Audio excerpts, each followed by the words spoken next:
जय गुरुजी। अथ श्री वामन पुराणं 43 अध्याय।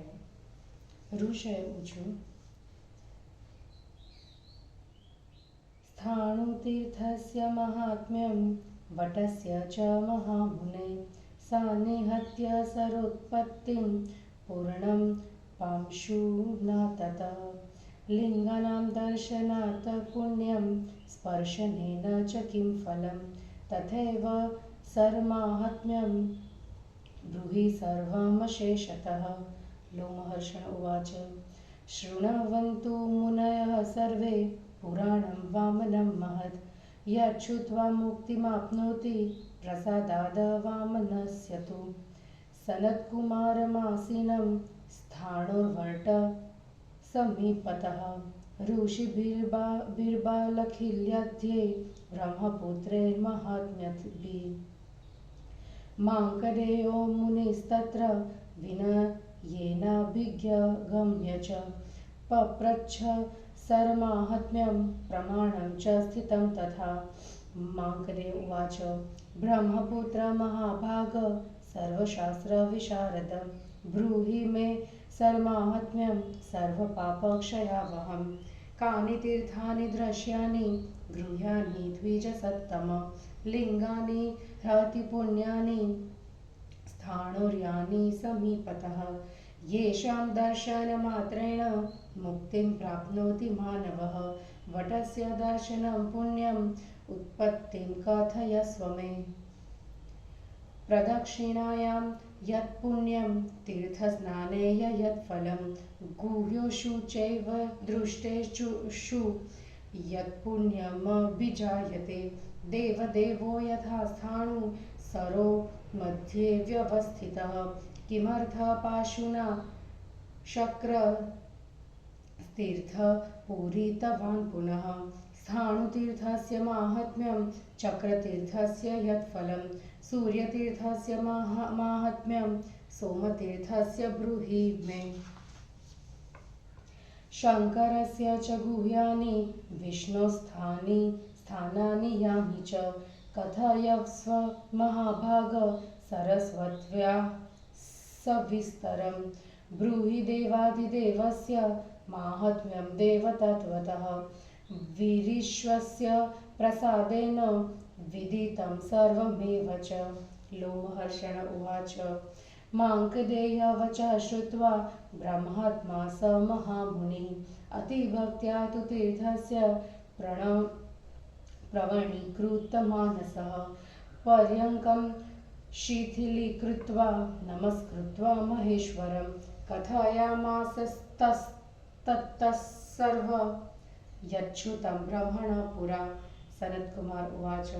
नमस्कृत्य महादेवं ईशानं वरदं शिवम् उत्पत्तिं च प्रवक्ष्यामि तीर्थानां ब्रह्मभाषितां पूर्वमेकार्णवे घोरे नष्टे स्थावरजङ्गमे बृहदण्डमभूदेकं प्रजानां बीजसम्भवम् तस्मिन्नण्डे स्थितो ब्रह्मा यशनायोपचक्रमे सहस्रयुगपर्यन्तं सुप्त्वा स प्रत्यबुध्यत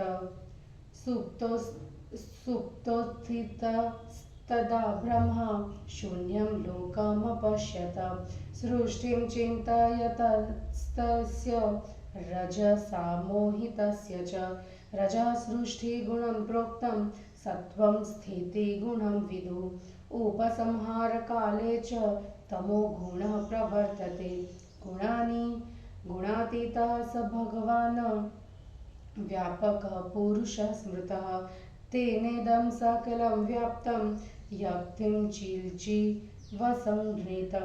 स ब्रह्मा स च गोविन्द ईश्वरः स सनातनः यस्तं वेद महात्मानं स सर्ववेदमोक्षवित् किं तेषां सकलैस्तीर्थैराश्रमैर्वा प्रयोजनं येषामनन्तकं चित्तमात्मन्येव व्यवस्थितम्।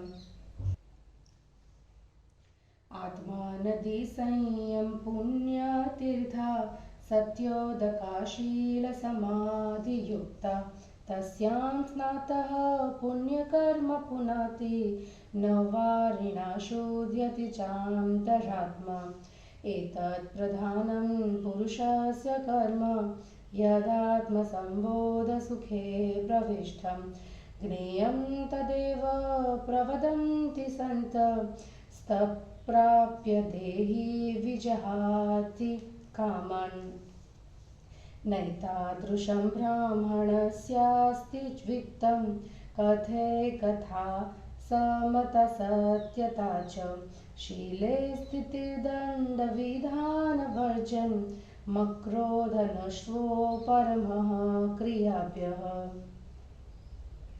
एतद् ब्रह्म समासेन मयोक्तं ते द्विजोत्तम यज्ञत्वा ब्रह्म परमं प्राप्स्यसि त्वं न संशयः इदानीं शृणु चोत्पत्तिं ब्रह्मण परमात्मनः इमं चोदाहरन्त्येव श्लोकं नारायणं प्रति आपो नारावे तनव इत्येवं नाम शुश्रुमः तासु शेते यस्माच्च तेन नारायणः स्मृतः विबुद्ध सलिले तस्मिन् विज्ञायान्तर्गतं जगत् अण्डं बिभेद भगवान्स्तस्मादोऽस्मित्यजायत ततो भूरभवत् तस्माद् भुव इत्यपरः स्मृतः स्वः शब्दश्वतृतीयो बुध भूर्भुवः स्वेति संहिता तस्मात् तेजः समभवत् तत्सवितुर्वरेण्यमत्यत उदकं शोषयामास यत्तेजोण्डविनिस्मृतः श्रुतं तेजसा शोषितं शेषं कललत्वमुपागतं कललाद बुधबुधं ज्ञेयं ततः काठिन्यात्तं गतम् काठिन्यादधरणी ज्ञेया भूतानां धारिणी हि सा यस्मिन् स्थाने स्थितं हन्यं तस्मिन् सन्निहितं सरः यदाहं निःसृतं तेजस्तस्मादादित्य उच्यते अन्धमध्ये समुत्पन्नो ब्रह्मलोकपितामहः उल्लम्बं तस्याभवन्मेरुर्जाय रायुः पर्वतः स्मृतः गर्भोदकं समुद्राष्ट्व तथा नद्यः सहस्रशः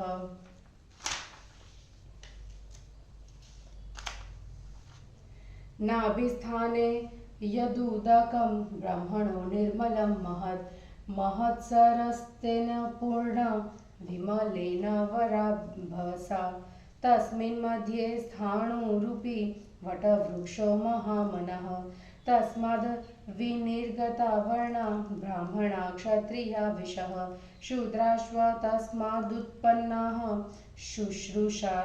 शुश्रूषार्थ द्विजन्मनां ततश्चिन्तन्त यतः सृष्टिं ब्रह्मणो व्यक्तजन्मनः मनसा जातः सनकादा महर्षयः पुनश्चिन्तयतस्तस्य प्रजाकामस्य धीमतः उत्पन्ना ऋषयः सप्त ते प्रजापतयो भवन् पुनश्चिन्तयतस्तस्य रजसा मोहितस्य च बालखिल्याः समुत्पन्ना स्तपः स्वाध्यायत्पराः ते सदा स्नाननिरता देवार्चनपरायणाः उपवासे व्रते स्थिर्वे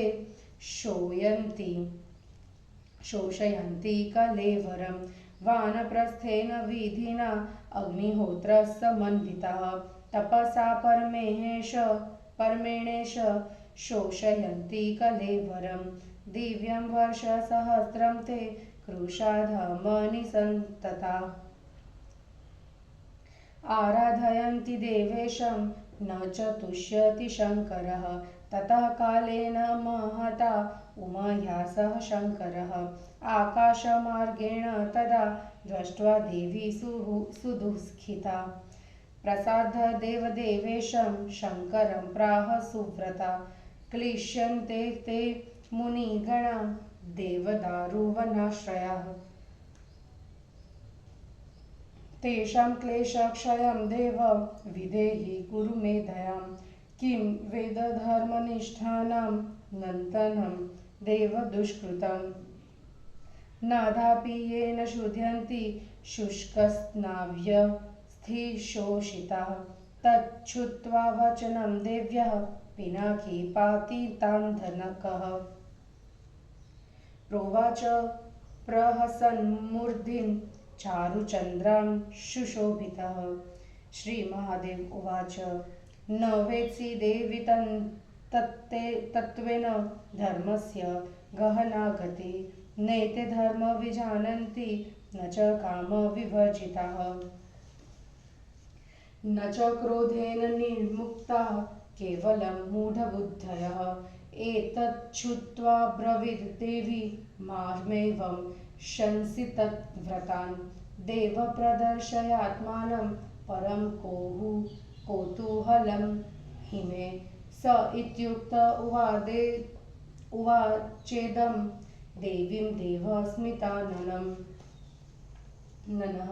तिष्ठ त्वमत्र यास्यामि यत्रेते मुनिपुङ्गवा साधयन्ति तपोघोरं दर्शयिष्यामि चेष्टितम् इत्युक्ता ततो देवी शङ्करेण महात्मना गच्छस्त्वेत्याह मुदिता भर्तारं भुवनेश्वरं यत्र ते मुनयः सर्वे काष्ठलोष्ठसमास्थिता अधियाना महाभाग कृताग्निसदनक्रियः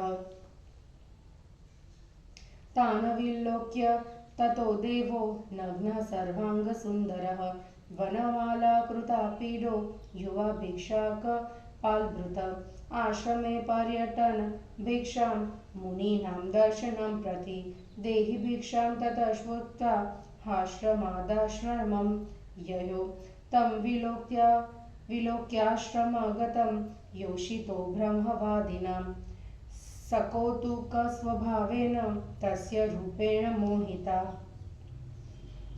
प्रोचु परस्परं नार्य एहि पश्याम भिक्षुकं परस्परमिति चोक्त्वा गृहमूलफलं बहु गृहाण भिक्षामुच्चुत्सत्स्वं देवं मुनियोषितः स तु भिक्षाकपालं तं प्रसार्य बहुसादरं देहि देहि शिवं वोस्तु भवतीभ्यस्तपोवने हसमानस्तु देवेशस्तत्र देव्या निरीक्षितः तस्मै दत्तेव तां भिक्षां पप्रच्छुत्सं स्मरातुरः नार्य ऊचु कोसो नाम व्रतविधिस्तत्व्या तापस सेव्यते यत्र नग्नेन लिङ्गेन वनमाला विभूषितः भवान् वै तापसो रद्धो हत्या स्मो यदि मन्यसे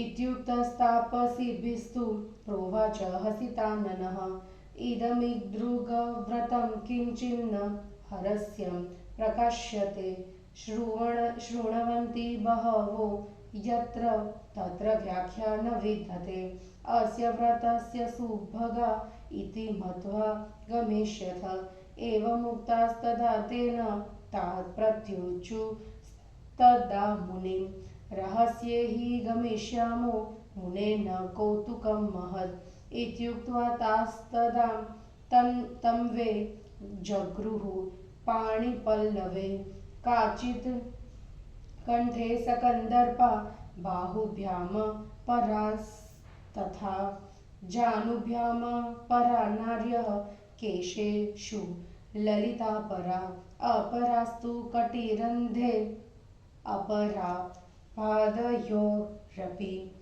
क्षोभं विलोक्य मुनयः आश्रमेषु स्वयोषितां हन्यतामिति सम्भाष्य काष्ठपाषाणपाणयः पातयन्ति स्म देवस्य लिङ्गं मुदधृत्य भीषणं आतिते तु ततो लिंगे गतोऽन्तर्धानमीश्वरः देव्या स भगवान् रुद्रः कैलासं नगमाश्रितः अतीते देवदेवस्य लिंगे नष्टे चराचरे क्षोभो बभूव सुमहान् ऋषीणां भावितात्मनाम् एवं देवे तदा तत्र वर्तते व्याकुलीकृते उवाचेको मुनिवरस्तत्र बुद्धिमतां वरः न वयं विघ्न संभावं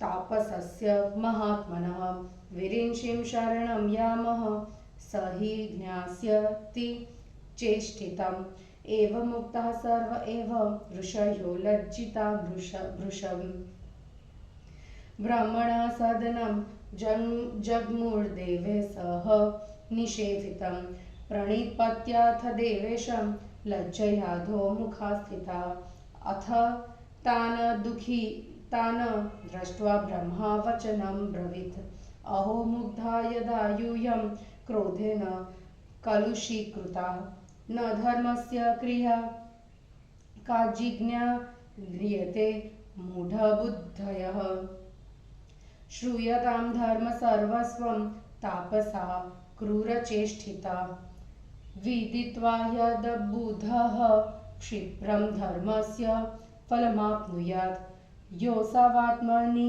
देहेऽस्मिन् विभुर्नित्यो व्यवस्थितः सोनादि स महास्थाणु पृथक्त्वे परिसूचितः मणिर्यथोपधानेन धत्ते वर्णोज्ज्वलोऽपि तन्मयो भवते तद्वदामपि मनसा कृतः मनसो भेदमाश्रित्य कर्मभिश्चोपचीयते ततः कर्म वशाद् भुक्ते संभोगान् स्वर्गनारकान् तन्मनः शोधयेन्द्रियमा ज्ञानयोगादुपक्रमे तस्मिन् शुद्धे हान्तरात्मा स्वयमेव निराकुलः न शरीरस्य संक्लेशैरपि निर्दहनात्मकैः शुद्धिमाप्नोति पुरुषः संशुद्धं यस्य नो मनः क्रिया हि नियमार्थाय पातकेभ्यः प्रकीर्तिता यस्मादस्त्या विलम्बेहं न शीघ्रं शुध्यते किल तेन लोकेषु मार्गोऽयं सत्पथस्य प्रवर्तितः वर्णाश्रमविभागोऽयं कोलाध्यक्षेण केनचित् निर्मितो मोहमाहत्यं चिह्नं चोत्तमभागिनां भवन्तः क्रोधकामाभ्यां विभूताश्रमे स्थिताः ज्ञानिनामाश्रमो वेश्म अनाश्रममयोगिनां क्वच न्यस्तसमस्तेच्छा क्वच नारीमयोर्भ्रमः क्व क्रोधमीदृशं घोरं येनात्मानं न जानथ यत्रोधनो यजति यच्च ददाति नित्य यदवा तपस्तपति यच्च जुहोति तस्य प्राप्नोति नैव किमपि फलं हि लोके मोघं फलं भवति तस्य हि क्रोधनस्य। हिंदी अनुवाद। स्थाणुतीर्थ, स्थाणुवट और सानिहत्य सरोवर के संबंध में प्रश्न और ब्रह्मा के हवाले से लोमहर्षण का उत्तर। स्थाणुतीर्थ में जाने तथा स्थाणुवट के दर्शन से मुक्ति प्राप्त होने की बात सुनने के बाद ऋषियों ने पूछा, महामुने, आप स्थाणुतीर्थ एवं स्थाणुवट के महात्म्य तथा सानिहत्य सरोवर की उत्पत्ति और इंद्र द्वारा उसके धूल से भरे जाने के कारण का वर्णन करें। इस प्रकार लिंगों के दर्शन से होने वाले पुण्य तथा स्पर्श से होने वाले फल और सरोवर के महात्म्य का भी पूर्णतः वर्णन करें। लोमहर्षण जी बोले, मुनियों, आप लोग महान वामन पुराण को श्रवण करें, जिसका श्रवण कर मनुष्य वामन भगवान की कृपा से मुक्ति पा लेता है। एक समय ब्रह्मा के पुत्र सनत कुमार महात्मा बालखिल्य आदि ऋषियों के साथ स्थाणु वट के पास बैठे हुए थे। महर्षि मार्कंडेय ने उनके निकट जाकर नम्रता पूर्वक सरोवर के महात्म्य, उसके विस्तार और स्थिति के विषय में पूछा।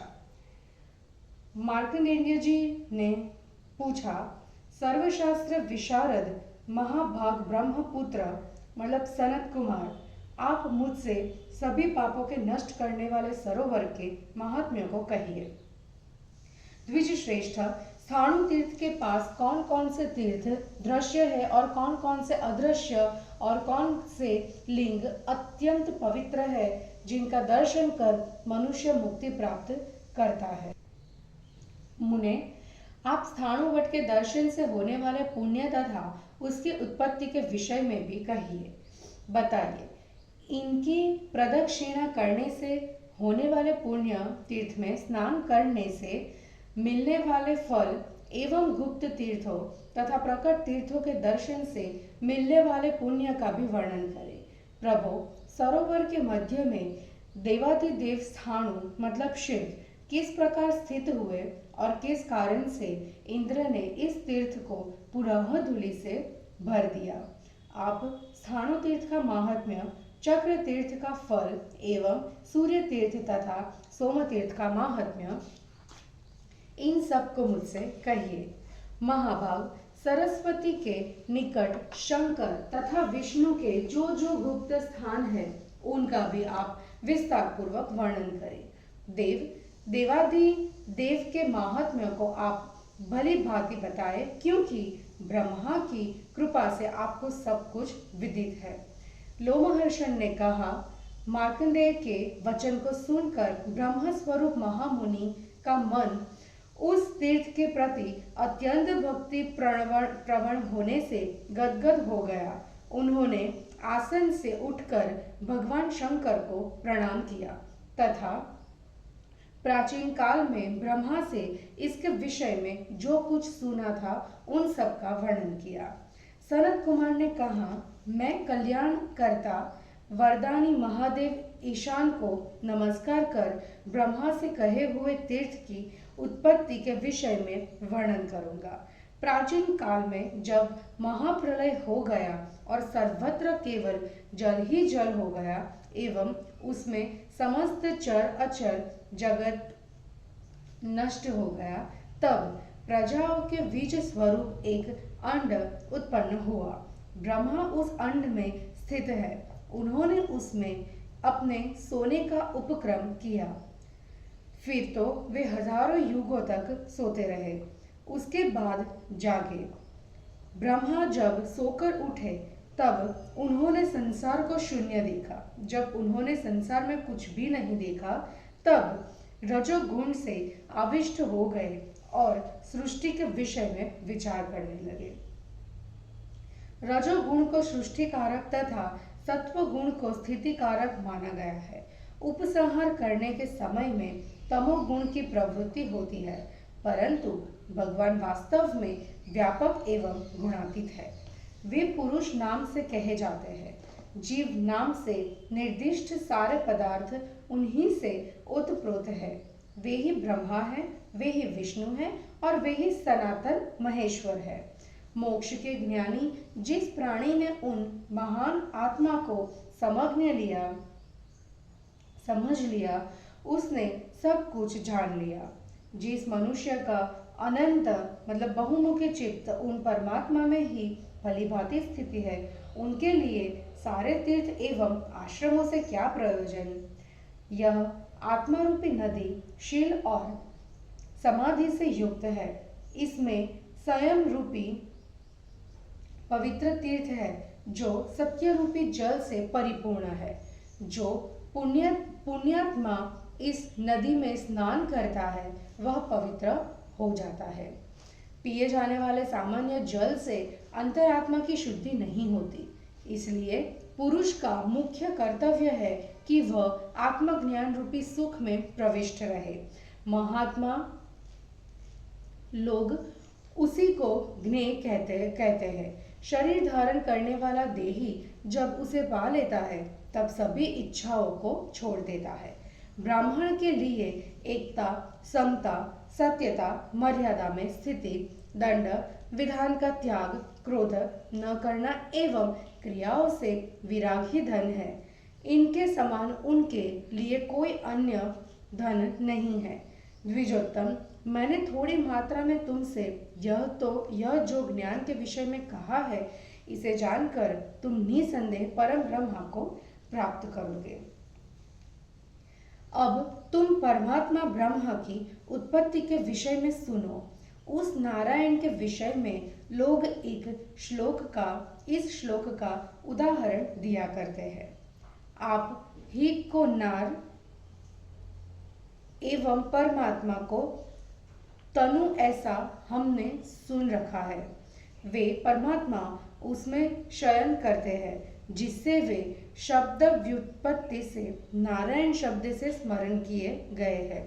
जल में सोने के बाद जाग जाने पर उन्होंने जगत को अपने में प्रविष्ट जानकर अंड को तोड़ दिया।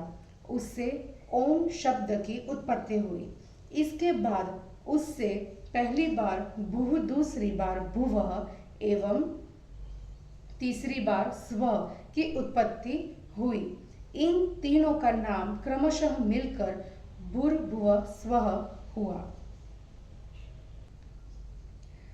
उस सविता देवता का जो वरेण्य तेज है,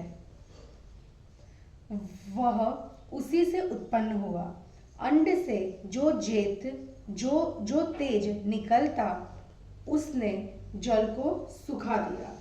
तेज से जल के सोखे जाने पर शेष जल कलल की आकृति में बदल गया।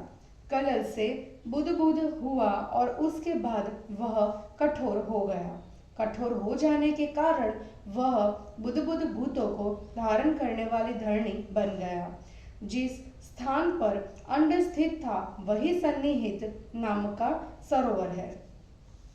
तेज के आदि में उत्पन्न होने के कारण उसे आदित्य नाम से कहा जाता है। फिर सारे संसार के पितामह ब्रह्मा अंड के मध्य में उत्पन्न हुए। उस अंड का उल्ब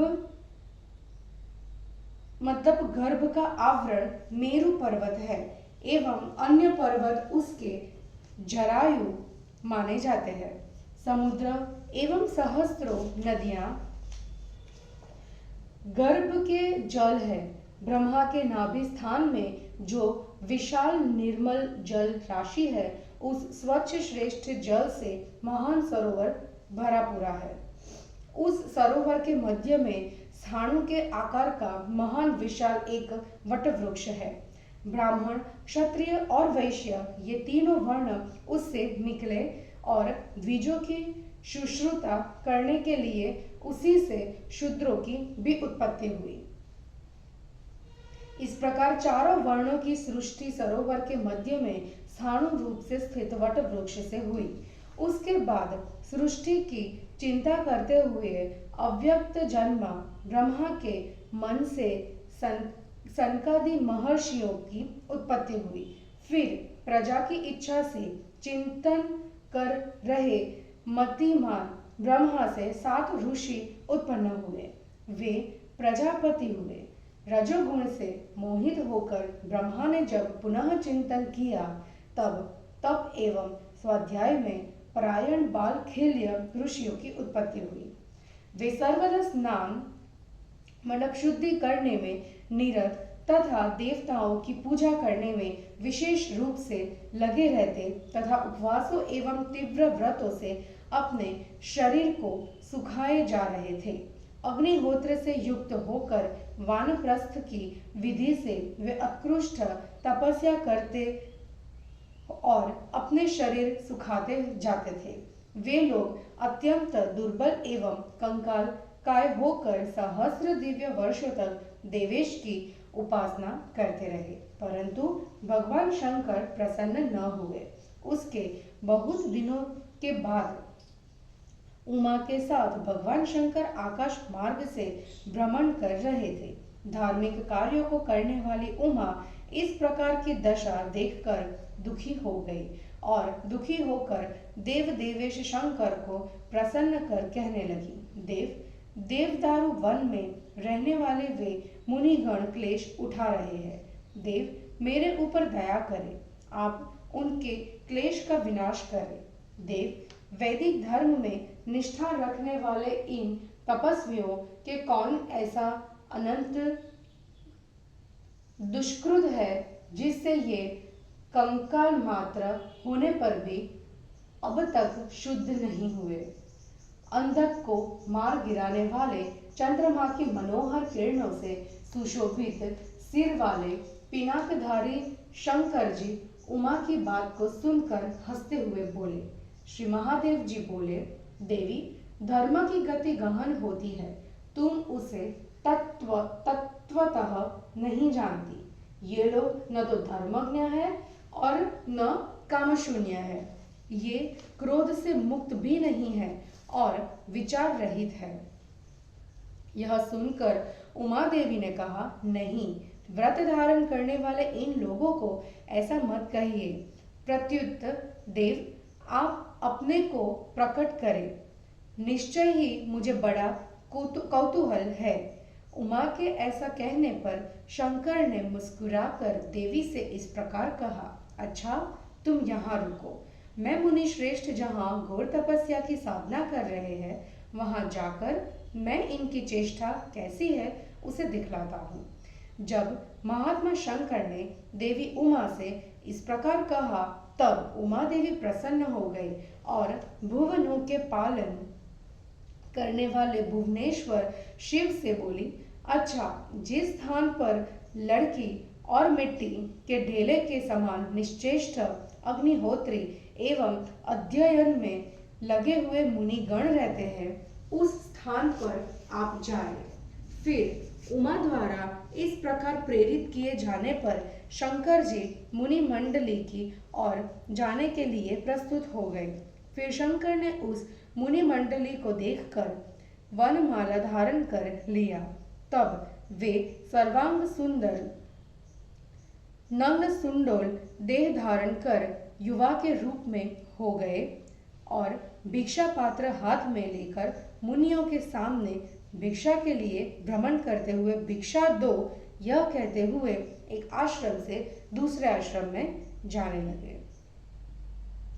एक आश्रम से दूसरे आश्रम में घूम रहे उन नग्न युवा को देखकर ब्रह्मवादियों की स्त्रियां उत्सुकता के साथ स्वभाववश उनके रूप से मोहित हो गई और परस्पर में कहने लगी, आओ भिक्षुक को देखा जाए।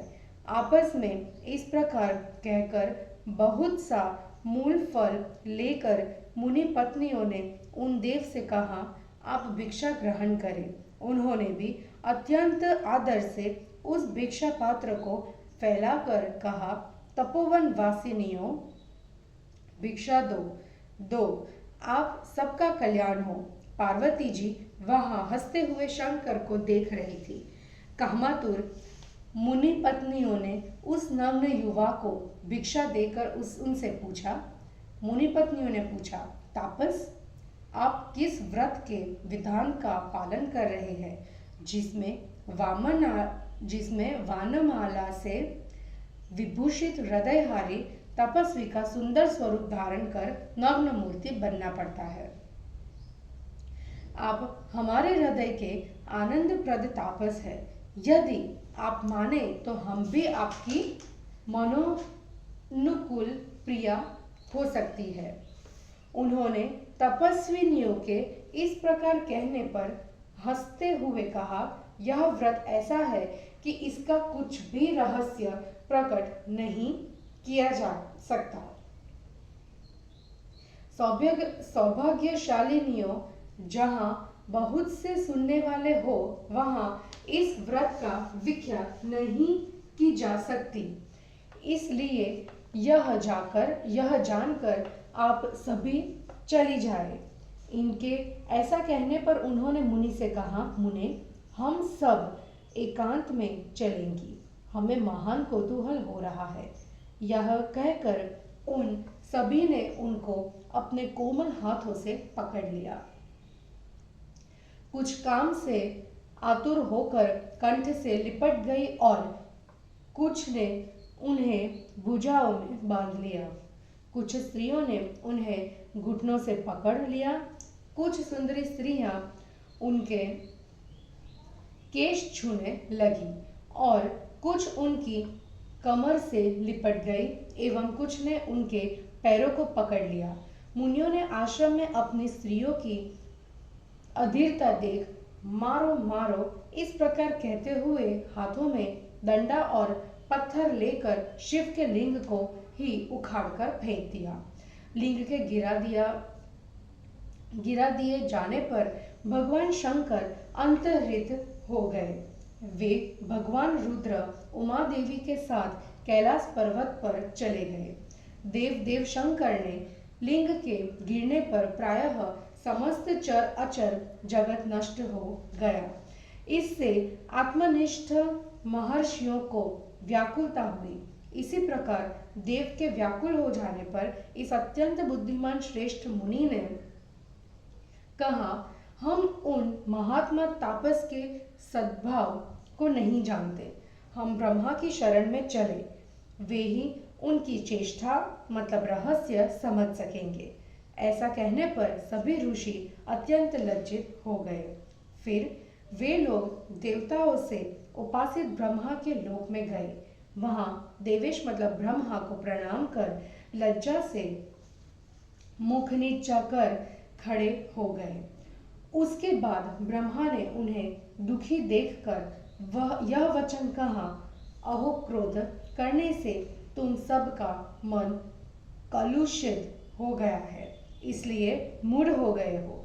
मूढ़ बुद्धि वालों, तुम सब धर्म की कोई वास्तविक क्रिया नहीं जानते।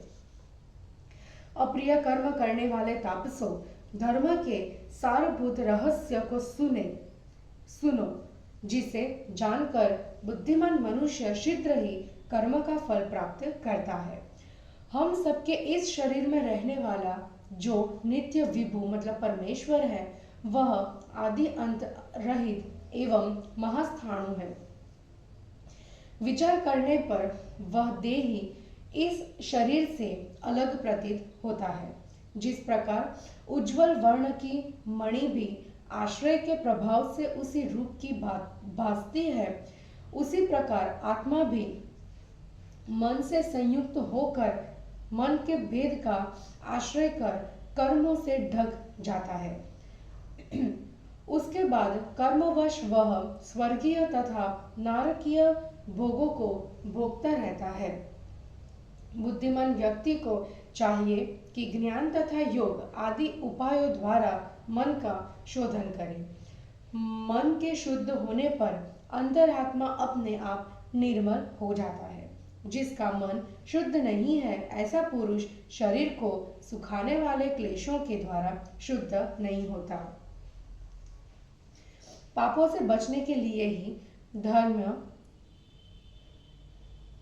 क्रियाओं का विधान हुआ है। अतः अत्यंत पापपूर्ण शरीर स्वतः शीघ्र शुद्ध नहीं होता। इसलिए लोक में सतपथ शास्त्र विहित क्रियाओं का यह मार्ग प्रवर्तित हुआ है। किसी दिव्य दृष्टा लोक स्वामी ने उत्तम भाग्य वालों के निमित्त मोह महात्म्य के प्रतीक स्वरूप इस वर्णाश्रम विभाग का निर्माण किया है। आप लोग आश्रम में रहते हुए भी क्रोध तथा काम के वशीभूत है। ज्ञानियों के लिए घर ही आश्रम है और अयोग्यों मतलब अज्ञानियों के लिए आश्रम ही अनाश्रम है। कहाँ समस्त कामनाओं का त्याग और कहाँ नारीमय यह ब्रह्मजाल, कहाँ तप और कहाँ तो इस प्रकार का क्रोध जिससे तुम लोग अपने आत्मा मतलब शिव को नहीं पहचान पाते। क्रोधी पुरुष लोक में जो सदा यज्ञ करता है, जो दान देता है अथवा जो तप या हवन करता है, उसका कोई फल उसे नहीं मिलता। उस क्रोधी के सभी फल व्यर्थ है। और इस प्रकार श्री वामन पुराण में 43वां अध्याय समाप्त हुआ। जय गुरु जी।